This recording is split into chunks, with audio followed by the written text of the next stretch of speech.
మొన్నేందో Harvard పోయొచ్చిండట. వీణ Harvard పోయినా అంతరిక్షం పోయినా కుక్క తోక వంకరది. అది బూతులు తప్ప ఇంకేమన్నా వస్తాయా?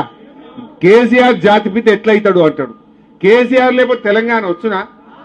అసలు ఈ తెలంగాణ ఈ స్వరాష్ట్రం ఎట్లొచ్చింది?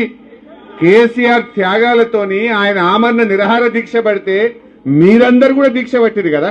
తెలంగాణ కోసం మీరందరూ బయలుదేరలే రోడ్ల మీదకి. ఈ రేవంత్ రెడ్డి నన్ను ఒక్కనాడైనా జై తెలంగాణ అన్నాడా? ఈయన ముఖానికి. తెలంగాణ తెచ్చిన దాంట్లో మీరు అమరులు కేసీఆర్ ఇంతమంది కొట్లాడి మనం తెలంగాణ తెచ్చినాం. కేసీఆర్ లేకపోతే తెలంగాణ వచ్చునా? అసలు అది వచ్చబట్టికే నువ్వు ఇలా కుర్చీలో కూర్చున్నావు. ఈయన కేసీఆర్ ముమ్మాటికి జాతిపిత, రేవంత్ రెడ్డి బూతు పిత. వీడు బూతులు తప్ప ఏమన్నా వస్తాయా వానికి? అదే నువ్వు ఇప్పుడు ముఖ్యమంత్రి అంటే ఏం మాట్లాడాలి? ఇగో నేను 4,000 పింఛన్ రేపటికెళ్ళి ఇస్తున్నా అని చెప్పాలి.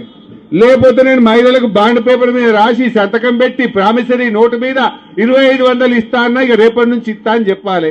గది చెప్పాడు. అదేం మాట్లాడాడు? మాట్లాడితే బూతులే బూతులు, తిట్టుడే తిట్టుడు. అరే కేసీఆర్ ఏమో